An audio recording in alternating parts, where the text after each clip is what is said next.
Donc, comme on l'avait déjà introduit, bon, Angular, c'était pas la première partie. Donc, la première partie, c'était plutôt le langage TypeScript. Donc, on a dit que TypeScript, c'est un langage transcompilé. Donc, au lieu de travailler avec JavaScript, donc on avait défini les problèmes qu'on peut retrouver avec du JavaScript. Donc, c'est la raison pour laquelle on avait défini le TypeScript. Donc, le TypeScript, on peut l'utiliser au niveau de Angular. Mais avant cela, donc également, il faut installer l'environnement de développement, le Node.js. Donc la première partie, c'est toujours commencer par installer Node.js. Donc on a parlé également de Angular comme quoi c'est une plateforme de développement. Donc ça permet de créer des applications qui sont web dynamiques. Donc c'est une application qui est basée sur les composants. Donc on les appelle parfois des web components ou bien des Angular components. Donc l'idée ici c'est d'apprendre à faire communiquer l'application avec le back-end. Donc le Angular c'est pour faire des applications en front-end qui sont des single page applications. Bon, c'est quoi des single page applications? Donc ce sont des applications qui reposent sur une seule page HTML. Ça veut dire on ne va pas changer, on ne va pas travailler avec plusieurs pages HTML, mais plutôt on va travailler avec une seule page index.html et les composants qui sont à l'intérieur de la page, c'est eux qui devront changer. Et donc là, il faudrait la faire communiquer avec un back-end. Bon, généralement, le back-end, ou bien pour l'exemple, puisque vous aviez l'occasion de travailler avec le Spring Boot. Donc c'est la raison pour laquelle le microservice, on peut l'implémenter avec le Spring Boot. Bon, de toute façon, les microservices, donc ça permet d'avoir une interopérabilité. Ça veut dire c'est le même microservice et on peut le faire communiquer avec plusieurs plateformes. Donc ça veut dire que ça ne dépend pas de la plateforme ou bien du langage qui est utilisé. Tout ça se fait à la base des langages TypeScript. On peut également utiliser du JavaScript, ainsi que pour la présentation, la couche présentation. Donc on peut utiliser du HTML, on peut utiliser du CSS. Donc c'est eux qui permettent également de fournir la logique métier, mais également la couche présentation. Il y a également les mécanismes de gestion des dépendances. Donc la même chose que ce qu'on avait vu du côté de Spring MVC. Donc l'injection de dépendances, mais la gestion des dépendances, ça permet de travailler avec des modules sans avoir à les télécharger. Il y a également le mécanisme de CLI, l'invite de commande qui permet de gérer, de créer, d'ajouter des composants, d'ajouter des modules au niveau du projet Angular. Donc on avait parlé comme quoi également Angular, donc ce sont des applications, ce qu'on appelle les single page applications. Bon, c'est quoi une single page application? Donc c'est une application qui utilise le navigateur pour générer une page. Donc c'est une seule page qu'on va afficher, c'est la page index.html. Bon, le code s'exécute du côté du client. Et donc ça permet également de naviguer sur toute l'application sans recharger la page. Bon, ça repose sur le principe des requêtes asynchrones. Ça veut dire qu'on a la même page, mais si on veut changer de contenu ou bien on veut passer d'un composant vers un autre, c'est pas la peine de recharger la page, donc, parce qu'on va utiliser des requêtes qui sont asynchrones. Également, ça repose sur l'utilisation des WebSockets. Bon, les WebSockets, quand est-ce qu'on va les voir? C'est lorsque on est en train d'écrire du code, mais on n'a pas besoin de compiler. On n'a pas besoin de recompiler et réexécuter afin de voir le résultat. Au fur et à mesure qu'on est en train de modifier sur le code, automatiquement, on peut voir les modifications sur la page parce qu'il y a un échange d'informations, il y a un échange de modifications à travers les WebSockets. Donc, on peut naviguer entre les différents composants, ce qu'on appelle les Web Components, ou bien généralement on les appelle de Angular Components. Donc le JavaScript est utilisé pour envoyer les requêtes HTTP asynchrones, AJAX vers le serveur, et donc ça permet également de récupérer le contenu d'une manière qui est dynamique parce que derrière il y a tout un fichier TypeScript. Donc la logique métier elle est implémentée du côté du fichier TypeScript et la logique présentation, donc elle est sur le fichier HTML. Ça ressemble plus ou moins à ce qu'on avait vu du côté du développement Android parce qu'une activité, on avait dit que c'est à la fois un fichier Java et un fichier XML. C'est plus ou moins le même principe. L'équivalent d'une activité du côté d'Angular, donc c'est un composant. Un composant, c'est à la fois un fichier HTML et un fichier TS, un fichier TypeScript. La particularité principale de Angular, c'est que ça fait partie des applications, ce qu'on appelle les single page applications. Donc les single page applications, ce sont des applications qui possèdent une seule page HTML. C'est le cas de la page index.html. La particularité, ou bien qu'est-ce qui permet d'avoir une page web qui est dynamique même si on possède une seule page index.html, c'est la navigation entre les différents composants. Ça veut dire qu'il y a plusieurs composants, c'est ce qu'on appelle les Angular, bien les Web Components. Et pour naviguer entre les applications, donc, il y a le JavaScript permet d'envoyer des requêtes de type des requêtes HTTP, AJAX. Donc ce sont des requêtes qui sont asynchrones. Donc c'est la raison pour laquelle, pour naviguer entre les différents composants, ce n'est plus la peine de recharger la page, mais sans avoir à recharger la page, on peut passer d'un composant vers un autre. Également, on peut faire communiquer le Angular avec une partie back-end. Donc le Angular c'est pour le front-end et pour le back-end, donc on peut choisir un microservice, peu importe la technologie ou le langage avec lequel il est écrit. Bon, c'est la particularité de microservices, donc ils sont écrits dans un langage, mais à travers une interopérabilité, donc on peut le faire communiquer avec plusieurs applications. Par exemple, ce qu'on va essayer de voir, c'est la communication entre le Angular en front et le Spring Boot en back-end. Donc le principe il est simple, donc on a une partie front-end dans laquelle il y a le Angular avec une seule page index.html, et à travers des requêtes HTTP, on peut récupérer du texte, des données sous format de JSON. Donc par la suite on peut, je pense qu'on en avait déjà parlé, donc le JSON il est plus utilisé que le XML pour plusieurs raisons. Premièrement parce que c'est une représentation qui est orientée objet, et donc ça permet une meilleure communication, une meilleure interprétation des données, puisque c'est orienté objet, donc on peut les interpréter d'une meilleure manière, principalement lorsqu'on travaille avec un langage qui est orienté objet. Et comme on avait vu, donc le TypeScript c'est un langage transcompilé qui est orienté objet. C'est quoi un langage qui est transcompilé? Donc on a dit que le TypeScript il est transcompilé parce donc il y a les langages compilés, il y a les langages interprétés. Également, il y a les langages transcompilés parce qu'un fichier avec l'extension .ts, il ne serait pas interprété directement, mais il faudrait le convertir vers un fichier JavaScript avant de pouvoir l'interpréter. Donc pour les outils, donc on a dit que la première des choses, il faut posséder le node JS sur la machine, donc il faut commencer par l'installer. Par la suite, il faut, à travers la commande npm install, -G c'est pour Global Angular CLI, donc ça permet d'installer le CLI ou bien l'invite de commande qui permet de modifier, de créer, de gérer un projet Angular. Le ng new first app, donc ça permet de créer une application, un projet qui s'appelle first app. Donc ng ça fait référence à Angular. New, et ça permet de dire qu'on est en train d'exécuter, de générer un nouveau projet. Bien sûr, lorsqu'on génère un nouveau projet, donc il y a tout un ensemble, c'est un squelette qui devrait être généré et qu'on peut modifier par la suite. Donc principalement, on va retrouver une seule page index.html, on va retrouver un seul composant, mais bien sûr, pour avoir une application qui est dynamique, donc il faudrait avoir plus qu'un composant. D'ailleurs, c'est la raison pour laquelle on va introduire la notion de routage. Donc le routage, ça permet de créer des routes, ça permet de passer d'un composant vers un autre. Pour l'exécution, donc le ng-serve, ça permet de lancer le serveur de Angular. On peut même mettre ng-serve --open. Donc --open, ça permet de à la fois lancer le serveur et lancer le navigateur. Donc directement, ça permet de lancer le navigateur et être à l'écoute sur le port 4200. Donc c'est le port par défaut pour le serveur de Angular. Pour les caractéristiques techniques, donc on a dit qu'il est orienté objet, il est orienté composant. Parfois on parle de web component, mais généralement on parle de composant Angular. Donc un composant web ou bien un composant Angular, c'est un élément qui est personnalisé, mais en plus de ça, donc c'est un élément qui est réutilisable. Donc la particularité, c'est qu'un composant, on va le définir une seule fois, et on peut l'utiliser, on peut l'intégrer, on peut l'appeler autant de fois qu'on désire.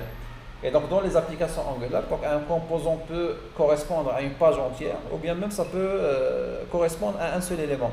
Par exemple le footer et le header, donc on peut spécifier un composant pour le footer et le header, et de cette manière, donc on peut le réutiliser même si on va changer l'apparence de la page index.html, mais le footer et le header, donc on peut garder le même composant, on peut même le personnaliser.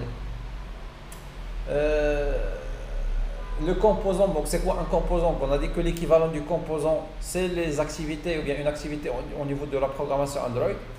Donc pour cela, on a dit que derrière, il y a un fichier TS et un fichier HTML. Pas juste le fichier TS, le fichier HTML, mais ce sont les deux fichiers principaux. Il y a un fichier spec pour les tests unitaires, il y a également un fichier CSS pour le style. Maintenant, comment on va déclarer un composant? Tout simplement, on peut l'ajouter à travers le CLI. On peut juste lui demander de générer un nouveau composant. Lorsqu'on génère un nouveau composant sur le fichier TS, On retrouve l'annotation l'annotation components. Bon, on ne parle pas d'annotation, mais plutôt on parle de ce qu'on appelle les décorateurs. Donc décorateur, c'est la même notion d'annotation au niveau de Java. Bon, le Angular elle est également orienté web, bon, puisque ça repose sur le principe de client-serveur, de requête HTTP client-serveur. Parmi les deux caractéristiques qu'on peut utiliser pour manipuler notre application, donc c'est le data binding, mais également le routage. Bon, c'est quoi le data binding ou bien le two-way data binding? Donc le data binding, c'est lui qui permet de synchroniser la vue avec le modèle. Donc synchroniser les données qu'on peut déclarer du côté des fichiers TS, du côté des fichiers TypeScript, avec la vue qu'on peut retrouver du côté des fichiers HTML. Et pour le routage, donc le routage, ça permet de créer des routes entre les composants, parce qu'on a dit que c'est une application single page application avec une seule page index.html, mais à l'intérieur, on peut passer d'un composant vers un autre. Donc le mécanisme qui permet de passer d'un composant vers un autre, donc c'est la notion de routage. Donc on a dit que pour créer un nouveau projet, donc il suffit de mettre ngCreate et le nom du projet. Et lorsqu'on va créer le projet, donc premièrement, il va nous demander est-ce que vous voulez activer le routage. Bon, ce qui est logique, parce que la plupart des temps, donc on va manipuler plusieurs composants. Donc il faudrait juste, bon, on peut le mettre directement. Donc si on lance le terminal,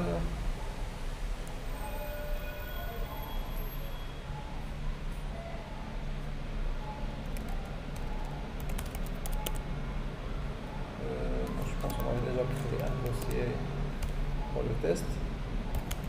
Donc si on veut créer un nouveau projet, bon, je vais l'appeler projet 5ILTI. Donc là, ça va... Non, Ingenieux plutôt. Donc ça va prendre un peu de temps parce que ça devrait premièrement créer le squelette. Bon, il va nous demander est-ce que vous voulez ajouter la routine plutôt les commandes pour le routage. Donc là, on va l'activer. Même si on ne va pas l'activer, donc on peut le faire par la suite. Parce que c'est quoi l'activation du routage? C'est juste ajouter un composant pour le routage et ce sont des déclarations qu'on va ajouter dans le module principal.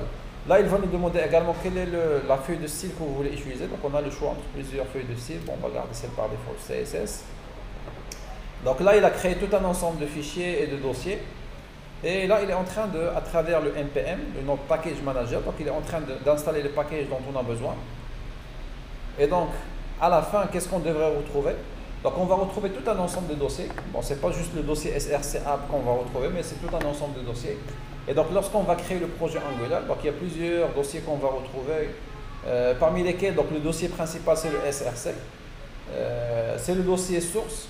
Bon, SRC ça fait référence à source. Et donc c'est dans ce dossier qu'on va retrouver l'essentiel du code source de notre projet.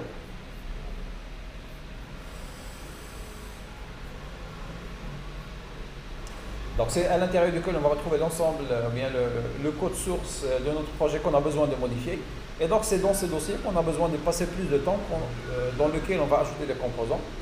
Donc tous les fichiers qui se trouvent en dehors de ce dossier, donc plutôt ils sont destinés pour la création de l'application. C'est plus ou moins la même chose du côté d'Android. Bon, j'essaie de faire le lien avec l'Android parce que ça ressemble plus ou moins à la même structure. Lorsqu'on était dans le fichier... Bon, au niveau d'Android, Android ça s'appelle également SRC dans lequel il y a le Java, il y a également le dossier layout pour les fichiers XML. Et à l'extérieur de ce dossier, on retrouve par exemple le fichier manifest.xml. Donc à l'intérieur du SRC, on retrouve le code source, mais à l'extérieur du dossier SRC, donc ce sont les fichiers qui vont servir à la création et la configuration de l'application. Donc pour cela, on va retrouver un dossier app. Donc le dossier app, donc c'est celui qui contient le code source de l'application comme ce qu'on a mentionné. Et également, on peut retrouver tous les composants qu'on va déclarer. Donc pour l'instant, on a un seul composant. Bon, le composant par défaut, il s'appelle App Component. Mais à chaque fois qu'on va ajouter un composant, bah, il va s'ajouter, donc il y a tout un dossier qui va s'ajouter dans le dossier de App. Par exemple, si on essaie d'ajouter un composant qu'on va appeler Header ou bien Footer, donc on va retrouver un dossier qui s'appelle Header, à l'intérieur duquel on va retrouver 5 fichiers, bon, 4 fichiers, un fichier CSS, HTML, spec pour les tests et le TS c'est pour la logique métier. Il y a également un dossier qui s'appelle Asset. Donc Asset c'est pour les images de l'application. On peut également ajouter d'autres fichiers dont on aurait besoin. Donc on peut tous les ajouter dans le fichier Asset. Par exemple un fichier PDF dont on a besoin, donc on peut le mettre dans le fichier Asset.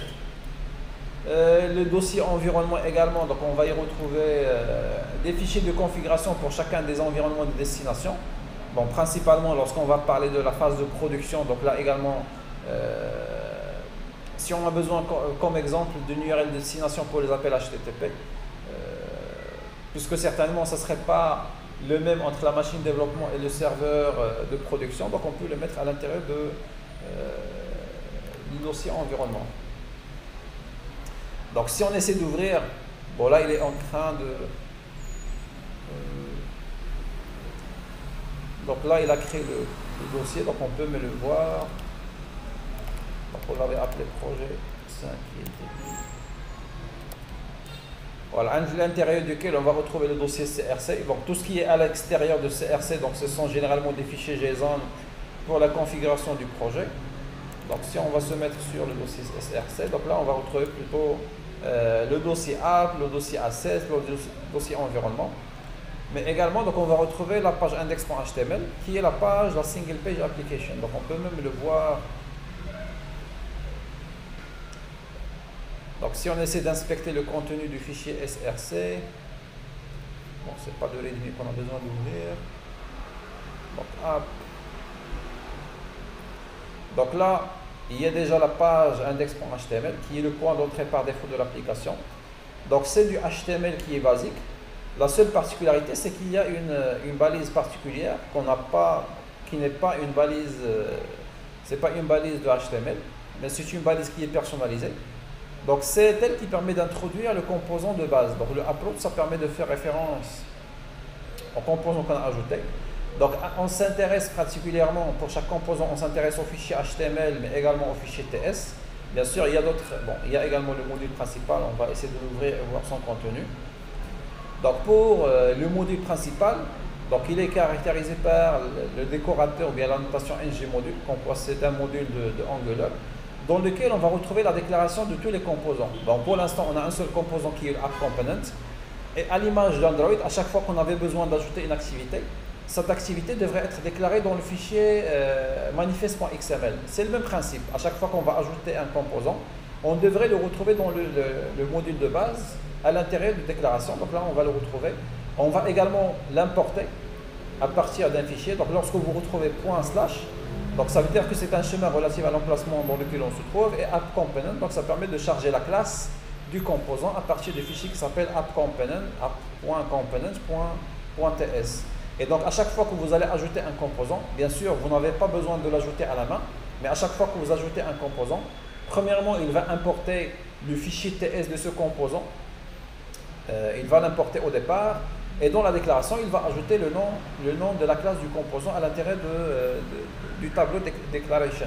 Donc là ce sont des choses qu'on ne va pas les faire à la main. À chaque fois qu'on va générer un composant, on va le retrouver automatiquement ici. C'était à l'image d'Android, à chaque fois qu'on avait besoin d'ajouter une activité, donc il a fallu juste choisir le type de l'activité, et par la suite donc, on la retrouve par défaut dans le fichier manifest.xml. Et donc ça c'est le composant racine, c'est le composant principal de l'application, dans lequel on va retrouver un fichier .ts, donc c'est le code de la classe. C'est une logique fonctionnelle, c'est une logique métier, donc c'est la raison pour laquelle on peut déclarer une classe. On utilise à l'intérieur le langage TypeScript. Et on a dit que le TypeScript c'est un langage qui est orienté objet, donc on avait vu comment faire pour créer des classes, comment faire pour créer des arrays, créer des objets à l'intérieur d'un fichier TS. Également on retrouve un fichier HTML, mais ça c'est pas un fichier HTML qui devrait se charger intégralement dans la page ou bien dans le navigateur, mais c'est le code HTML qu'on va appeler si jamais on a besoin d'appeler le composant. Donc si on essaie de jeter un coup d'œil cette fois-ci sur le contenu du composant, donc là on retrouve un fichier HTML, on retrouve un fichier TS. Bon, pour l'instant il n'y a rien de particulier dans le fichier TS, il y a juste une variable qui s'appelle title. Une question qui peut être posée, c'est une variable qui est déclarée sur le fichier TS, quand est-ce qu'on va l'afficher? On va l'afficher par ce qu'on appelle le data binding, par interpolation, donc on peut la retrouver à l'intérieur. Donc ça c'est le code, bon, on peut tester. Qu'est-ce qui devrait afficher? Donc là on peut se mettre sur le dossier. Bon, là on est déjà dans le dossier du projet, donc là on peut mettre directement ngserve /open. Donc ça devrait lancer le serveur tout en pointant sur sur l'application, bien sûr, voilà, donc sur l'application Angular sur laquelle on se trouve.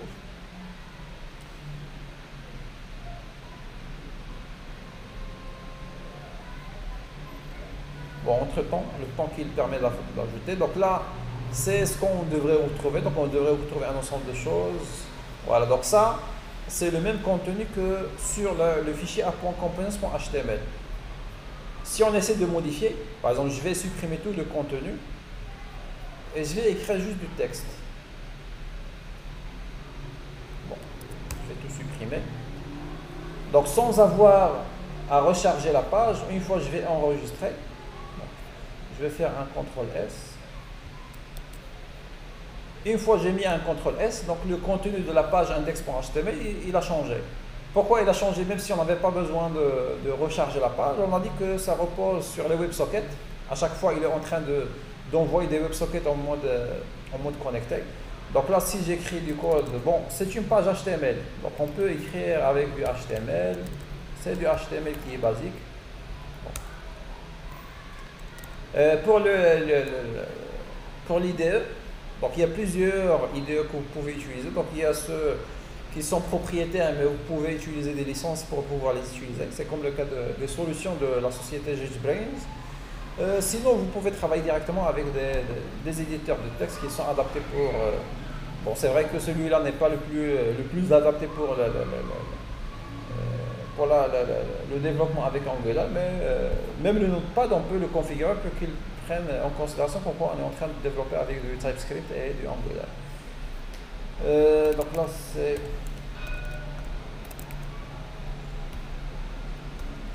Bon, si j'ajoute un titre, par exemple,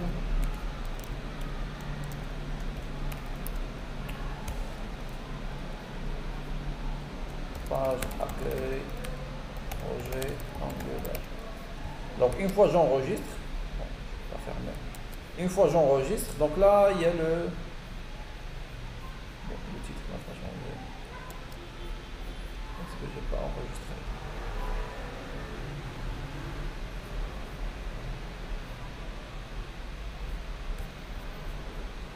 Bon, si j'écris un texte à l'intérieur,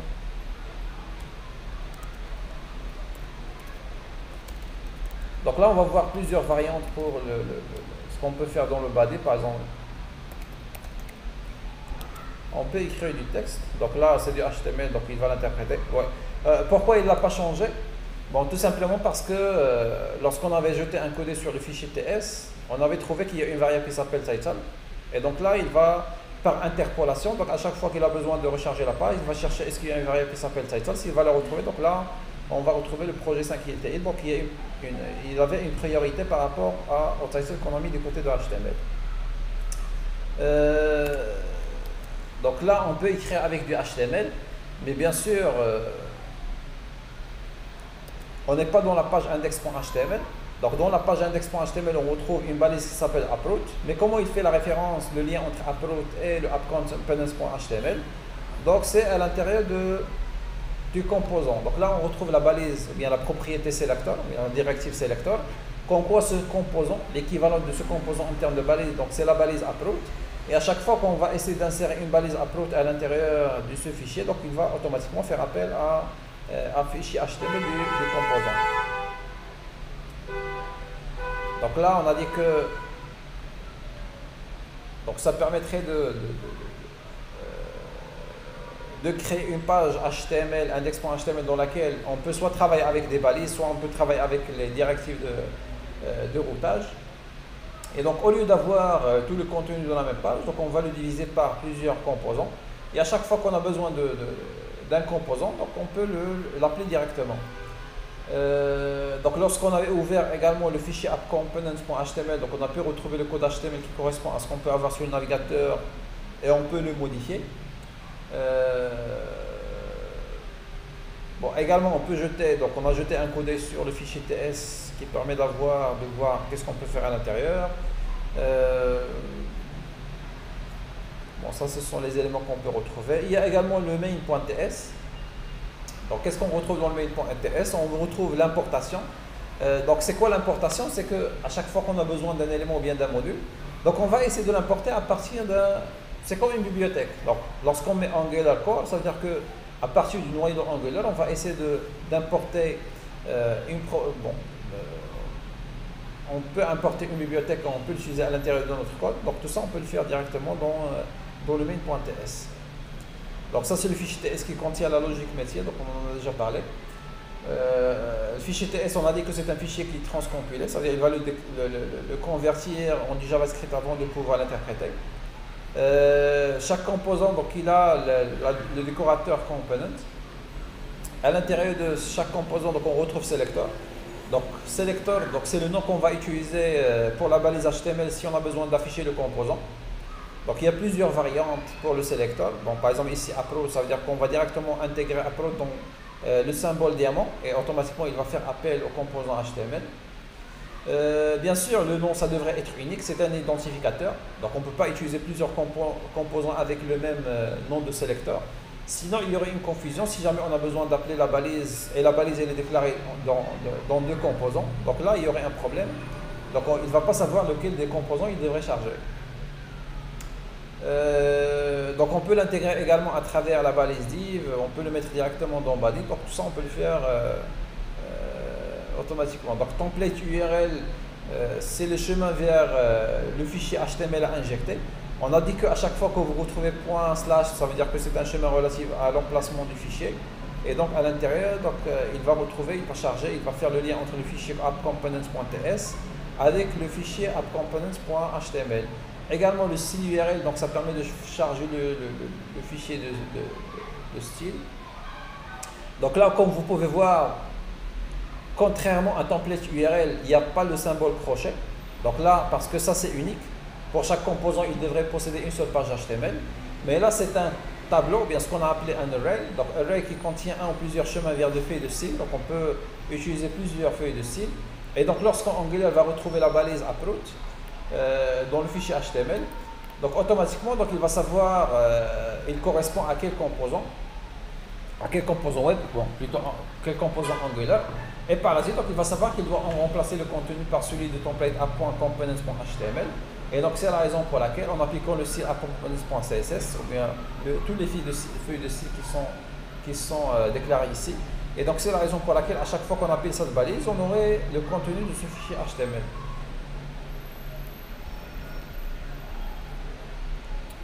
Donc ça c'est par rapport à la structure du projet. On a également parlé comme quoi la structure du projet et donc il repose sur une navigation par des composants. Donc c'est quoi ce sont des composants avec une certaine arborescence. Donc il y a toujours un composant principal. Donc dans notre cas, c'était voilà, donc ça c'était le composant principal avec ces deux fichiers là, app component. Et bien sûr, à chaque fois qu'on va créer un nouveau composant, il devrait, son dossier ou bien le dossier équivalent au composant, il devrait être créé à l'intérieur du dossier app. Et donc c'est la raison pour laquelle il y a un seul composant de base. En bas de lui, on peut retrouver plusieurs composants. Et donc la première des choses avant de pouvoir créer une application avec du Angular, c'est d'établir la structure du projet, ou bien l'arborescence du projet, de telle sorte à dire que chaque composant, quel est le composant qui va venir juste après, et quel est le lien et l'arborescence et l'ordre des différents composants qu'on a besoin d'utiliser. Par exemple, si on a cette application-là, avec une barre de navigation, une barre de menu par exemple, une barre de navigation, là il y a un certain menu, il y a un contenu principal avec 3 éléments.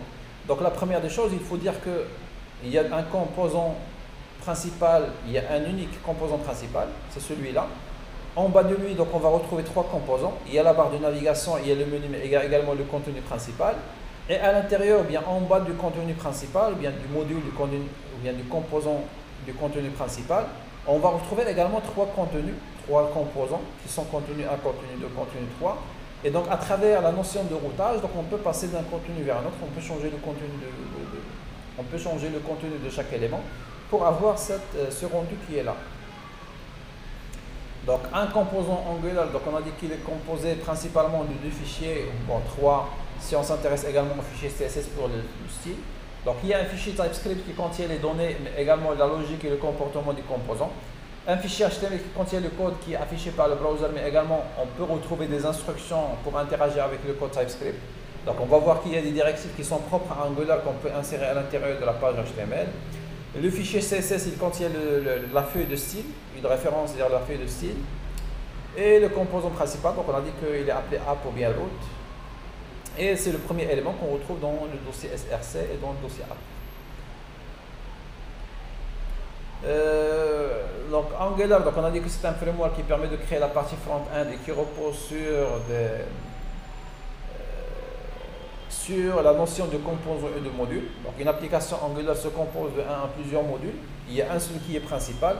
Bon, c'est quoi le module? Donc c'est celui qui est décoré par le ng module. Voilà, donc à chaque fois que vous retrouvez ng module, ça veut dire que c'est un module Angular. À chaque fois que vous retrouvez le décorateur component, ça veut dire que c'est un composant de Angular. Donc chaque module peut inclure des composants web. Donc les composants web ou bien les pages HTML, donc c'est pour l'interface en machine. Il y a également des services pour la logique applicative. Ça veut dire que c'est le code TypeScript. Il y a également ce qu'on appelle les directives. Donc c'est ce qu'on va importer au départ. Il y a également le pipe qui sont utilisés pour afficher les données dans les composants. Donc on a dit que chaque module, donc il correspond à des composants avec une certaine arborescence. Il y a des services également qui sont déclarés dans les fichiers TS. Il y a également les directives et les pipes. Donc les modules et les applications, ce sont des applications qui sont modulaires. Ça veut dire qu'on va retrouver tout un ensemble de modules qui possèdent le propre système de modularité qui est appelé ng module. Donc il est décoré par la notation ng module. Donc chaque application il possède au moins un module, celui du module racine, donc celui par défaut, donc celui-là, donc c'est le appmodule.ts. Bon, je pense qu'il est déjà ouvert. Voilà, à l'intérieur duquel on va importer tous les éléments dont on a besoin. Par exemple, lorsqu'on a besoin de travailler avec le routage, donc il a déjà fait par défaut. Bon, pourquoi il a importé approaching module? Parce qu'au départ, lorsqu'on a demandé de créer un projet, il nous a demandé est-ce que vous voulez activer la mention de routage. Puisqu'on avait choisi comme quoi on a besoin de l'activer, donc il a automatiquement ajouté ce module, il a importé ce module à partir de cet emplacement. Et c'est pas tout, donc il l'a importé, mais également donc il l'a ajouté ici. Donc ça permet de déclarer tous les éléments dont on a besoin. Et donc lorsqu'on a besoin de travailler avec le routage, donc il y a le module qui est déjà importé. Donc il suffit d'importer le router module. Donc le router, il faudrait l'importer également à partir de Angular router. Ça permet d'activer la notion de routage. Donc ça permet d'activer le routage dans l'application Angular. Mais il y a également un autre élément qu'il faudrait ajouter. Bon, lorsqu'on va tester le routage, donc on va essayer de l'ajouter à la main. Donc pour chaque module, donc on a dit qu'il est défini dans le fichier app.module.ts. Il y a une propriété bootstrap qui est positionnée ici, donc ça permet de définir le composant de base. Et donc chaque module, donc on a dit qu'il est décoré avec le décorateur ng module. Donc le décorateur à l'intérieur du module, donc on peut retrouver plusieurs éléments. On va le voir ici. Donc là, lorsqu'on ouvre le fichier de module, donc on a dit que le module racine il est démarré dans le fichier main.ts. Donc c'est dans le fichier main.ts qu'on va faire appel à ce module principal. Donc on a dit qu'il y a un seul module principal. Et donc par défaut, ce module il s'appelle le app module. Maintenant à l'intérieur, on va retrouver tout un ensemble de components directives et des pipes. Par exemple, on va retrouver import. Donc import, ça permet d'importer les autres modules dont on a besoin. On peut également retrouver export. Donc c'est quoi export? On a dit qu'à chaque fois que vous déclarez une classe avec le TypeScript, donc il faudrait utiliser export. Pourquoi on a besoin de déclarer avec le export? Parce qu'à chaque fois qu'on va déclarer une classe, on a besoin de l'exporter quelque part. Plutôt, on a besoin de l'importer quelque part. C'est pourquoi à chaque fois que vous créez une classe, il faudrait l'exporter afin qu'on puisse l'importer à partir d'un autre emplacement. Donc export, c'est pour exporter les classes qui sont utilisables dans d'autres modules, alors que import, c'est pour importer les autres modules ou bien les autres composants qui sont sur les autres modules. Il y a également le provider. Donc provider, ça permet de déclarer les fabriques de services ou bien les factories pour les services. Bootstrap, donc déclaration, c'est pour déclarer les différents composants. Bootstrap, donc on a dit que pour déclarer le composant racine du module. Donc il y a un seul module qui devrait être déclaré dans cette propriété. Donc là on ne peut pas mais déclarer plusieurs modules. Parce qu'il y a un seul, bon, plusieurs composants, parce qu'il y a un seul composant racine qui devrait être déclaré dans l'application. Maintenant, comment faire pour générer un module? Donc, il suffit de se mettre sur le Angular CLI et de mettre ngGenerate, module, le nom, et si jamais on a besoin d'ajouter des options pour déclarer ce module. Maintenant, pour les composants, ce sont des éléments qu'on peut ajouter, qu'on peut modifier soit à la main à partir d'un éditeur de texte ou bien directement à partir du CLI, de Angular CLI. Donc il y a plusieurs propriétés qu'on peut voir. Bon, on a déjà vu au niveau du composant. Donc la première des choses, comment savoir quoi c'est un composant? Donc c'est avec le décorateur component, à l'intérieur duquel on va retrouver selector. Donc selector, on a dit que c'est pour associer une balise HTML à ce composant qui est là. Donc si on met directement selector, deux points et le nom, ça veut dire que pour faire appel au composant, donc on a besoin de l'insérer à partir de la balise et ajouter directement le nom du composant à l'intérieur de la balise. Si jamais on met selector avec les crochets comme un array, donc là il faut spécifier la balise div et faire appel à ce composant dans une division, dans un emplacement de div. Sinon, si on va travailler avec selector, deux points et le point, donc là, div class, ça va charger à partir d'un fichier, donc c'est pourquoi on a mis le point. Donc il va le charger à partir d'une classe et on va le retrouver à l'intérieur de la page.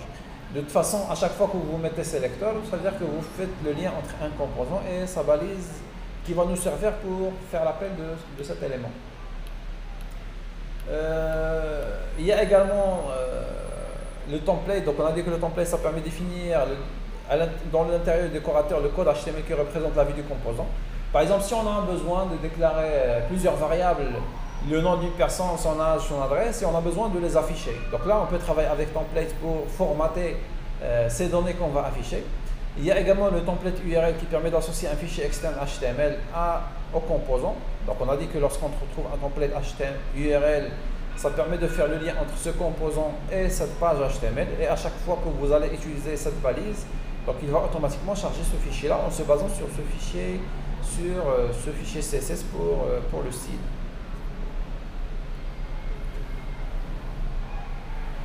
Donc ça, on en a déjà parlé. Donc on a dit que chaque composant, il devrait être déclaré dans le fichier app.module.ts. Sinon, il ne va pas le reconnaître. C'est le même principe que pour le développement Android. Si on déclare une activité, mais on ne va pas la déclarer dans le fichier Android manifest, donc là, il ne va pas la reconnaître. C'est pourquoi il faudrait toujours veiller à ajouter dans app.module.ts pour qu'il puisse utiliser ce composant. Donc ça, on en a déjà parlé pour le composant. Et donc, en fin de compte, c'est quoi un composant? C'est un template HTML. C'est un template HTML, c'est du HTML qui est classique, mais auquel on peut ajouter des directives ou bien des balises qui sont propres à Angular. Bon, on va voir comme quoi ce sont des directives, ce sont des balises de contrôle, comme des tests, comme des boucles qu'on peut ajouter à l'intérieur des fichiers HTML. Bon, ça ressemble plus ou moins à ce qu'on avait fait dans les expressions EL, plutôt dans la GSTL, je voulais dire dans la GSTL. Le Java Standard Tag Library, donc c'est une bibliothèque de balises qu'on peut intégrer à l'intérieur des fichiers HTML et qui permet de travailler avec des structures de contrôle à l'intérieur du fichier HTML. Maintenant, comment faire pour générer un composant? Bon, généralement, on aura besoin de plusieurs composants dans la même application Angular qui permet d'avoir cette notion de single page application dans laquelle il y a plusieurs composants. C'est la raison pour laquelle il faudrait créer un nouveau composant à l'aide du CLI Angular. Donc pour cela, il faut juste écrire ngGenerate. Donc ng, on a dit que toutes les commandes qui font référence aux éléments de Angular, donc ils commencent par ng. Donc ngGenerate component, ça permet de générer un composant. Donc ça permet de générer un composant dont le nom il est spécifié dans l'instruction. Donc sur le Angular CLI, vous allez taper ngGenerate component et le nom du composant. Et lorsqu'on dit qu'on va générer un composant, donc automatiquement il faut penser à 4 fichiers. Mais ce qui nous intéresse le plus, c'est le fichier HTML pour la partie vue, mais également c'est le fichier TypeScript pour la logique fonction, bon, la logique métier. Et donc à chaque fois qu'on va ajouter un composant, donc il y a un nouveau dossier qui devrait s'ajouter. Et on va retrouver un fichier template pour le fichier HTML, on va retrouver un fichier CSS pour la feuille de style, il y a également un fichier spec, donc c'est un fichier de test. Bon, on peut le supprimer si on ne va pas s'en servir. Il faut également savoir que le fichier app.module.ts il va être mis à jour, donc même si on ne va pas le mettre à jour à la main, mais à l'image du développement Android avec Android Studio, à chaque fois qu'on a ajouté une activité, donc on peut la retrouver dans le fichier manifest.xml. Et de même, à chaque fois qu'on va ajouter un composant, on devrait le retrouver dans le fichier appmodule.ts. Et donc automatiquement le CLI, il devrait l'ajouter dans le array declaration qu'on a pu retrouver dans le fichier appmodule.ts. Et on en a déjà parlé, donc les composants ils sont réutilisables. Donc c'est la raison pour laquelle ils sont importants dans la création des applications Android. Donc si on essaie de générer un nouveau composant, donc automatiquement donc on peut ouvrir un nouveau terminal. Bon, le terminal à partir duquel vous allez lancer le serveur Angular, donc on ne peut pas exécuter des requêtes ici. C'est pourquoi il faudrait réouvrir une nouvelle fenêtre du terminal. Donc là, on va se mettre, bon, comme on l'avait appelé, TypeScript, donc plutôt desktop, TypeScript test. On l'avait appelé projet 5 ETI. Donc là, si j'essaie de générer un nouveau composant, bon, je vais l'appeler par exemple composant 1. Donc là, lorsqu'on va vérifier sur l'arborescence du fichier, donc on va retrouver qu'il a ajouté un fichier qui s'appelle, un dossier qui s'appelle composant 1, dans lequel il y a un fichier HTML, il y a un fichier TS. Donc on peut ajouter autant de composants qu'on désire, donc il n'y a pas de limite par rapport au nombre de composants qu'on va ajouter. Au fur et à mesure qu'on est en train d'ajouter des composants, donc il va mettre à jour à la fois, il y a des dossiers qui devront s'ajouter, mais également sur le fichier appmodule.ts. Donc là, on devrait retrouver également comme quoi il a mis à jour le fichier. Bon, il est déjà ouvert, donc là, à chaque fois, il va importer le composant à partir. Donc, pourquoi il a mis point / composant 1 / composant 1.component? On a dit que le point, c'est pour dire que c'est l'emplacement en cours, le / c'est pour dire que ça c'est un dossier enfant à l'intérieur duquel donc il va chercher ce composant. Et également, donc il va le déclarer dans le array declaration, comme quoi il a besoin de déclarer comme quoi, pour l'instant, on a 3 composants.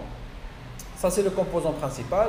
Et ça, ce sont 2 composants, bon, c'est pas 2 composants fils en bas de ce composant principal.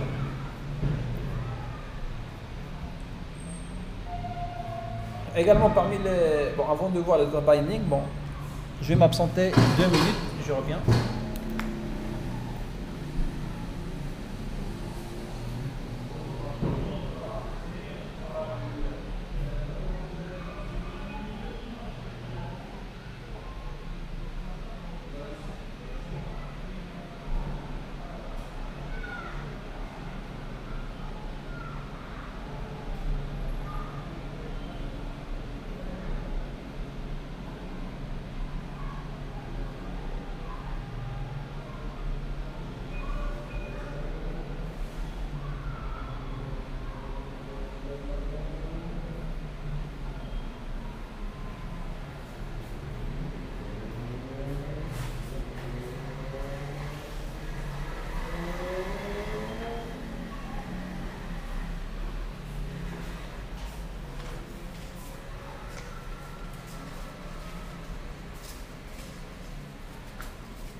Voilà, donc désolé pour cette interruption. Donc on était en train de parler de data binding. Bon, le data binding, c'est lui qui permet d'avoir, de valoriser une propriété d'un composant ou bien d'une directive à partir du modèle, et vice versa. Ça veut dire que si vous avez quelque chose, ou bien une propriété qui est déclarée sur la partie modèle du côté d'un fichier TS, si vous voulez l'utiliser du côté du fichier HTML, ce qui est la plupart du temps le cas. Donc on a des variables qui sont manipulées du côté du fichier TS. Par exemple, on est en train de communiquer avec un microservice et on a pu retrouver des informations à partir, charger des informations à partir d'une base de données.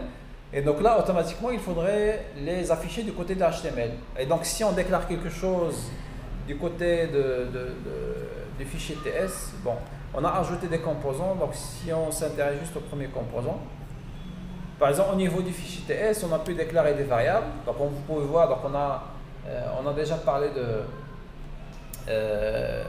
des types qu'on peut utiliser du côté de TypeScript. Bon, inversement, par rapport, ou bien contrairement à JavaScript, donc on a dit qu'au niveau de JavaScript, on peut ne pas travailler avec des types. Mais au niveau de TypeScript, donc on peut définir des types, comme on peut travailler avec des types par interpolation. Donc, il peut automatiquement interpoler ou bien déduire le type d'une variable. Et donc la même chose, supposons par exemple on va déclarer des variables, par exemple nom, bon, pas la peine de mettre majuscule. Donc on peut mettre par exemple le nom est égal et déclarer un nom. Donc là pour le type, donc on peut ne pas le mettre, donc il va le déduire par interpolation, qu'on voit c'est une chaîne de caractères, on peut le mettre. Donc supposons qu'il y a cette valeur qui a été récupérée à partir par exemple d'une base de données, et qu'on veut utiliser à l'intérieur et l'afficher à l'intérieur du fichier HTML, bien le fichier HTML du composant. Donc là, par data binding, donc on peut directement la mettre entre deux doubles accolades et spécifier le nom de la variable. C'est vrai que cette variable n'est pas déclarée du côté d'HTML, mais par interpolation, c'est pas par interpolation, c'est par data binding. Le data binding one way, donc ça veut dire qu'on va le récupérer dans un sens du fichier TS vers le fichier HTML. Et donc là, si on essaie de récupérer cette variable, donc on peut la mettre directement entre les deux accolades. Et donc si on essaie de vérifier du côté du fichier, donc là on peut retrouver comme quoi il a pu par interpolation, il a pu récupérer cette variable. On peut même travailler avec des objets qui sont plus développé. Supposons qu'on avait une classe et on voulait créer par exemple une personne, donc on pouvait le faire. On peut travailler également avec des objets qui sont, par exemple, des objets qui sont plus complexes. Prenons le cas d'un objet complexe, donc une adresse qui contient à la fois une variable qui s'appelle quartier. Par exemple, on va mettre Belvédère. Et une autre variable qui s'appelle ville, dont la valeur est Casablanca. Donc là, si on essaie de mettre par exemple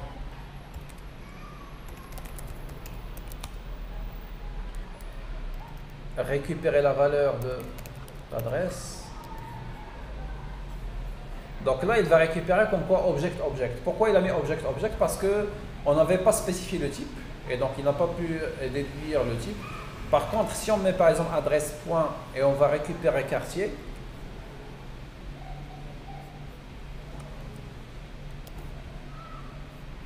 donc là automatiquement il va récupérer la valeur, et pour la valeur qu'on a pu affecter à la variable quartier, donc on a pu retrouver comme quoi c'est une chaîne de caractères, et donc par interpolation, donc il peut automatiquement déduire le type de la variable qui est une chaîne de caractères, et donc il peut l'afficher. Et donc avec ce principe, donc il est possible d'afficher une propriété du modèle dans le template. Et il faut juste veiller à utiliser les mêmes noms. Par exemple, on a mis adresse.quartier, on a mis le nom, et donc il faut juste avoir le même nom pour qu'il puisse par interpolation, et il peut déduire automatiquement la valeur de la variable qui a été déclarée au niveau du modèle, dans le fichier TS. Il y a également ce qu'on appelle le two-way data binding. Bon, c'est quoi le two-way data binding? Ça veut dire que l'échange d'informations, ça se fait entre le modèle et entre ce qu'on appelle le nom m'échappe, ce qu'on appelle le DOM. Donc le DOM, bien le document object model. Donc ça permet à la fois de changer tout simplement entre le fichier HTML et entre le modèle. Ça permet d'échanger les informations. Donc supposons que vous êtes en train de travailler avec un formulaire, Mais ce formulaire, au départ, il devrait afficher, par exemple, il y a une liste qui s'appelle genre. Et donc le genre, c'est soit mâle, soit homme, soit femme. Et donc à la fois, au lieu de la mettre d'une manière qui est statique au niveau de... Bon, c'est vrai que le genre, c'est toujours deux valeurs, on ne peut pas avoir d'autres valeurs. Mais supposons que dans un cas de figure, donc il y a une variable qu'on est en train de charger à partir d'une base donnée. Et donc, puisqu'on va la charger à partir d'une base donnée, et donc il faut forcément la mettre dans le fichier TS, mais on a besoin de l'afficher du côté du fichier HTML. Donc on avait vu comment faire pour afficher une variable du côté du fichier TS dans le fichier HTML, mais on peut faire l'inverse également. On peut modifier une variable dans le modèle, une variable qui est déclarée sur le fichier TS à partir du fichier HTML. Donc la seule chose qu'il faudrait vérifier, c'est juste le nom. Donc la directive qui permet de le faire, c'est le ng-model. Donc la première des choses, si on veut le faire, donc, si on prend par exemple un formulaire de la sorte, donc, on va garder ça, on va mettre un retour à la ligne.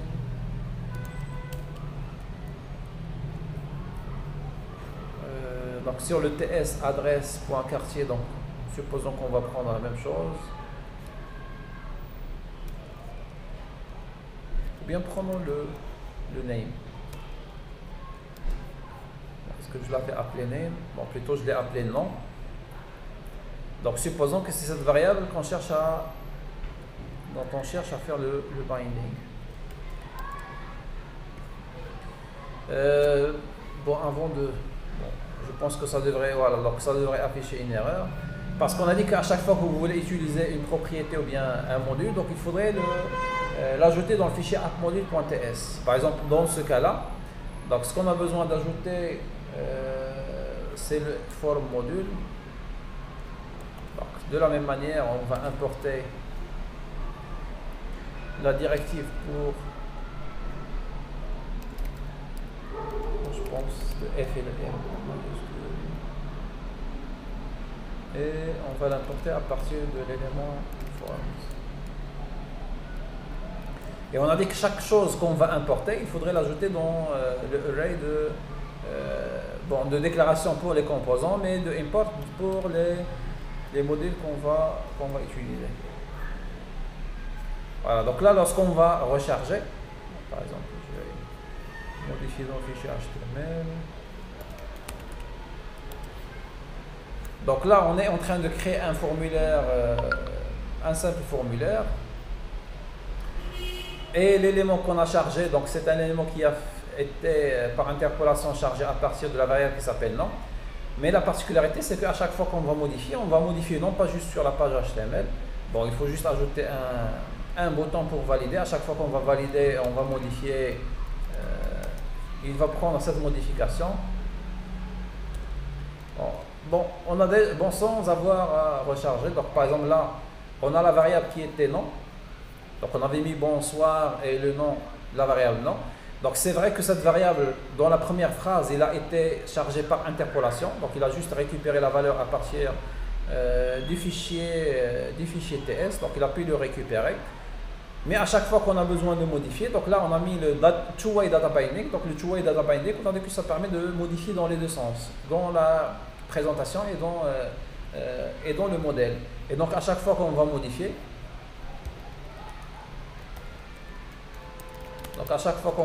il va se modifier également du côté du modèle. Et donc, c'est ce qu'on appelle le two-way data binding qui permet de faire le binding ou bien l'interpolation dans les deux sens. Dans le sens HTML vers le TypeScript et inversement dans le sens TypeScript vers le HTML. Donc ça c'est pour le two-way data binding. Bon, ça ce sont, on va voir les directives qu'on peut utiliser à l'intérieur du fichier HTML. Pour le routage également, donc dans une application web classique, donc on peut retrouver plusieurs pages. Bon, c'est pas plusieurs pages, disons c'est plusieurs composants parce que c'est une single page application, donc il y a une seule page, mais derrière il y a tout un ensemble de composants. Bon, là j'ai rectifié, donc on a plutôt des composants et non pas des pages. Ah oui, donc là on parle de web classique. Donc pour une application web classique, donc il y a plusieurs pages, mais dans le cas d'une application Angular, donc on a une seule page web à l'intérieur de laquelle il y a plusieurs composants. Donc le Angular il propose le routage. Donc c'est quoi la signification du routage? Donc la signification du routage c'est que ça permet bon, le routage au niveau des réseaux c'est que ça permet de savoir quelle est la route qu'on devrait emprunter pour un paquet ou bien quelle route devrait emprunter un paquet pour arriver à destination. Pour le Angular, donc pour le Angular c'est plutôt pour définir quelle est la route qu'on devrait emprunter pour récupérer le fichier HTML qu'on devrait afficher. Donc là, c'est la structure de base d'une application Angular. Donc on a dit qu'avant de rentrer dans le fichier SRC, donc il y a tout un ensemble de fichiers pour la configuration et un fichier principal ou bien une page principale. Cette page, où il y a la page main.ts, il fait appel à appmodule.ts qui est le module principal. Qu'est-ce qu'on retrouve dans le module principal? On retrouve la liste des composants. Et donc, ce qui va nous rester à faire, c'est de définir l'arborescence ou bien le chemin qu'on devrait emprunter pour chaque composant. Donc, c'est la raison pour laquelle, à l'intérieur de appmodule.ts, on devrait ajouter le module qui permet d'assurer le routage. Donc, le app routing module. Donc, ça a été ajouté par défaut parce que lors de la création du projet, on avait coché comme quoi on a besoin d'activer le routage. Et donc, ce qui va nous rester, c'est d'ajouter les autres éléments dont on a besoin. Donc, principalement, il y a deux choses qu'il faudrait ajouter. Donc il y a le router module. Il y a également route qu'on devrait définir. Donc tout ça on devrait l'emprunter à partir, l'importer plutôt à partir de Angular route.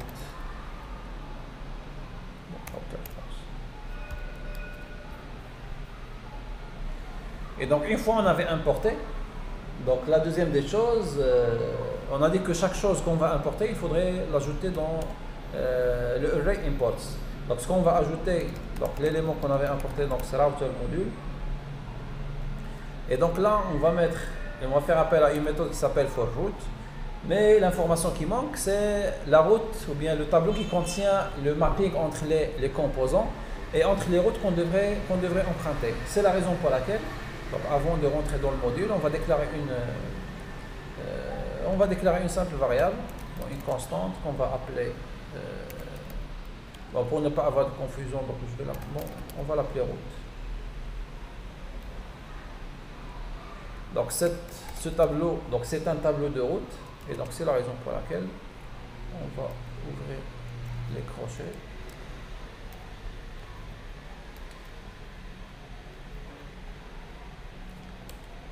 Et donc là, on va définir autant de routes qu'on désire.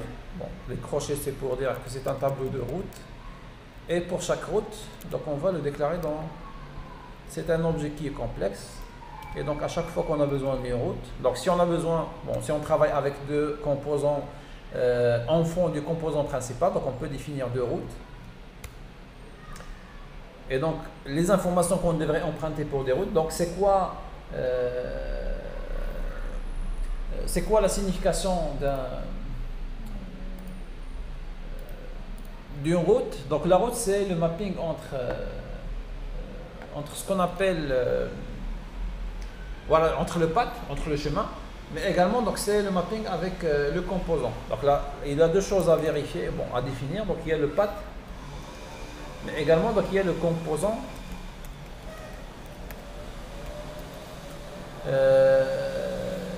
auquel, c'est comme le request mapping. Donc le request mapping, ça permet de faire le lien entre une fonction et un URL.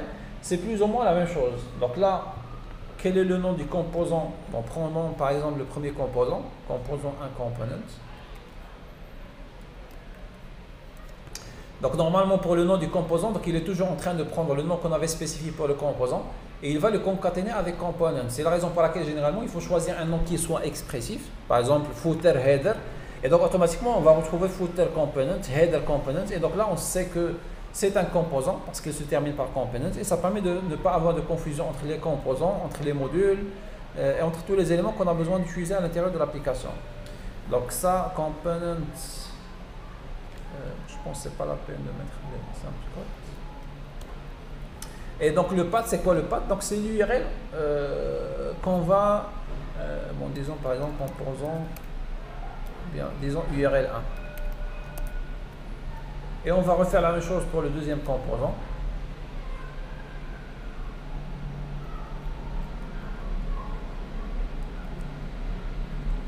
Donc, le composant, ça s'appelle composant 2 component. Là, on va l'appeler URL2.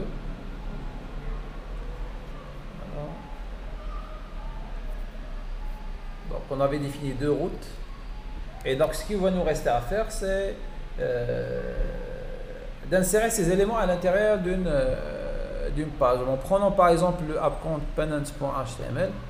Bon, ça, on l'avait déjà testé. On va faire un retour à la ligne.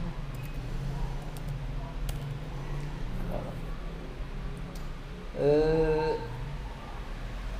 Bon, normalement, ce qu'il faudrait faire, donc là, si on désire insérer par exemple un composant, donc supposons qu'on veut faire appel au composant 1, donc c'est URL 1, donc si on veut l'insérer dans cette partie-là, bon, dans la partie du HTML, donc là, on va router outlet.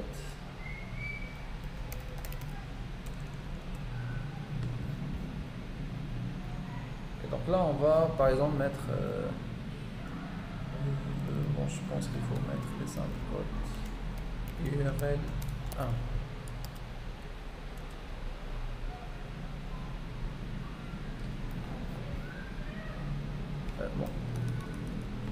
Bon, le router outlet, donc il ne faut rien mettre à l'intérieur de router outlet. Bon, normalement, le router outlet, c'est juste pour dire qu'à chaque fois qu'on a besoin d'un composant, on va l'insérer à l'intérieur de ce router outlet. Maintenant, comment faire pour faire appel à cet élément? Donc, il y a plusieurs manières de le faire. Supposons par exemple, on a besoin des liens hypertextes, ou bien même un bouton. Donc on peut déclarer un bouton. Donc, par exemple, charger composant 1.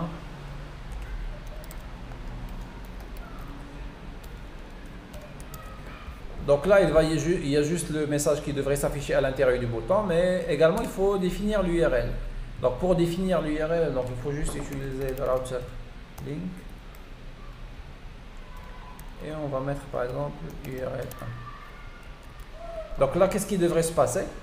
Premièrement, on va voir déjà le message d'erreur. Expected one to elements. Ah oui, parce qu'on a oublié d'ajouter dans for root.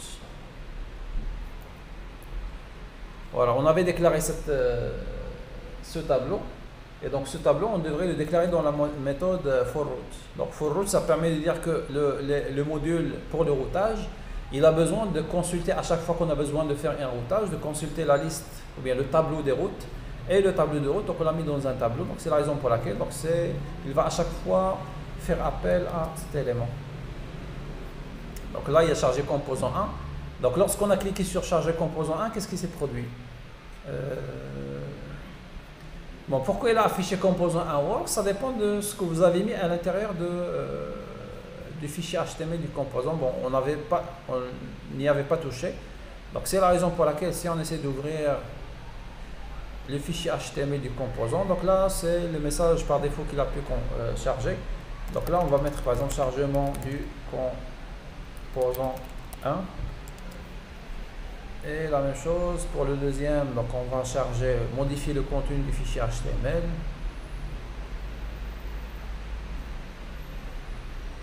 Du deuxième composant.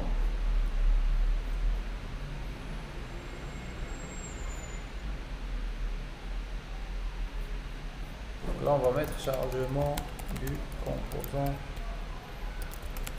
2.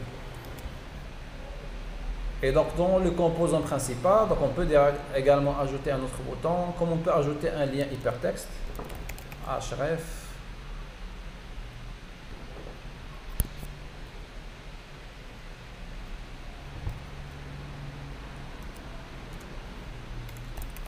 Charger composant 2.